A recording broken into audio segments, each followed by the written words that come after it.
iBourne හැමදිනටම iTEC electronic Sinhala channel එකකින් අපි අද ඉගෙන ගන්නේ single brand එකට අයිති වෙන inverter fridge එකේ PCB එක check කරගන්නේ කොහොමද කියලා.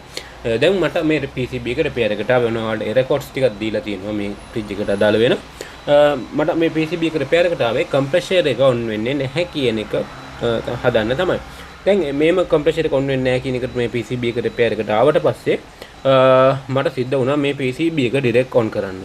මේ direct on කරන්න සිද්ධ වුණාට පස්සේ ඔයාලට පේනවා මම 10k register දෙයක් ගහලා තිනවා evaporator sensor එකටත් room sensor එකත් කියන sensor දෙකටම මැද line එක common කරගෙන දෙපැත්තට register දෙයක් ගහලා තිනවා.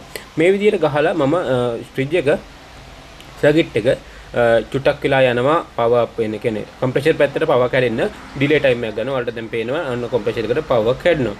දැන් මේ විදිහට delay time එකක් ගන්න compressor එකේ ආරක්ෂාවට පොඩි වෙලාවක් තියලා තමයි compressor එක on වෙන්නේ. දැන් ඔයාලට පැහැදිලි මම මේ circuit එක check කරගත්තා 10k register දෙකක් room sensor එකටත් evaporator sensor එකටත් දීලා.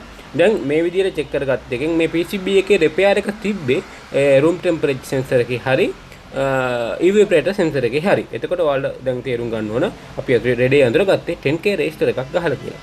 iTEC electronic සිංහල channel එකෙන් ඔයාලට spare parts ගෙදරටම ගෙන්න ගන්නත් පුළුවන්. පහළ තියෙන WhatsApp number එකට අමතර කොටස් ගෙන්න ගන්න ඕම නම් WhatsApp message එකක් දාන්න.